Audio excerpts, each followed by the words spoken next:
আসসালামু আলাইকুম, কেমন আছো বন্ধুরা? আজকে আমি রান্না করে দেখাবো শিং মাছের ঝোল। তো আমি শিং মাছ আলু দিয়ে রান্না করব, আলু দিয়ে আর টমেটো দিয়ে। তো টমেটো আর আলু ধুয়ে নিয়েছি একসাথে। তো বন্ধুরা, কারা কারা শিং মাছ খেতে পছন্দ করে অবশ্যই কমেন্ট করে জানাবে। আমি এখানে আবার মাছের ডিমও আছে, শিং মাছের ডিম। তো আমি এখানে একটা ফ্রাই প্যান নিলাম, নিয়ে পরিমাণ মতো তেল দিয়েছি। তেল দেওয়া গরম হওয়ার পর পেঁয়াজ কুচি দিয়ে দিয়েছি।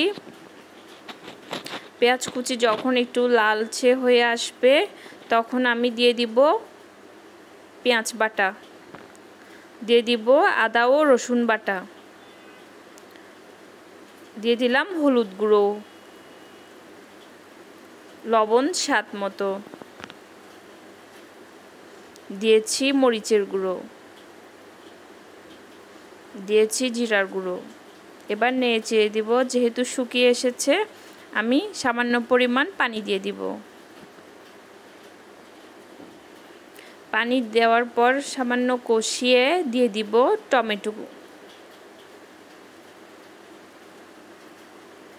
এবার দিয়েছি মাছের মশলা, রাঁধুনি মাছের মশলা, চাইলে এটা আপনারা স্কিপ করতে পারবেন। এবার সময় ধরে একটু কষানোর পর দিয়ে দিব আলু, টমেটো আর মাছ, শিং মাছ দিয়ে নেড়ে চেড়ে দিব।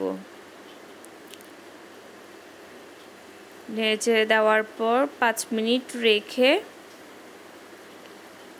আবার একটু নেড়ে চেড়ে দিব। এটা যেহেতু শিং মাছ রান্নার সময় শক্ত হয়ে যায়, তো ভাঙার সম্ভাবনা নেই। এবার দিয়েছি পানি।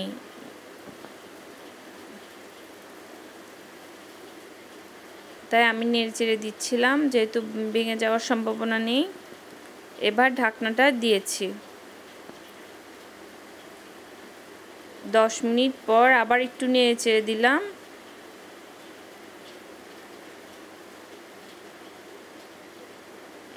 5 মিনিট পর এখন আর পানি যেহেতু শুকিয়ে গেছে, এখন আবারও পানি দিলাম। আলু সিদ্ধ হয়নি তাই। এবার দিয়েছি শিং মাছের ডিম। আমি এগুলো আলাদাভাবে, শিং মাছের ডিমগুলো আলাদাভাবে ধুয়ে নিয়েছি।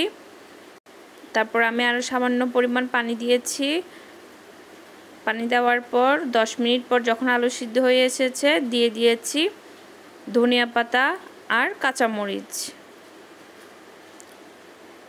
এই তো আমার রান্না শেষ হয়ে এসেছে। তো বন্ধুরা, আমার রান্না শেষ। যারা আমার চ্যানেলে এখনও সাবস্ক্রাইব করোনি অবশ্যই সাবস্ক্রাইব করে দিবে। ধন্যবাদ সবাইকে।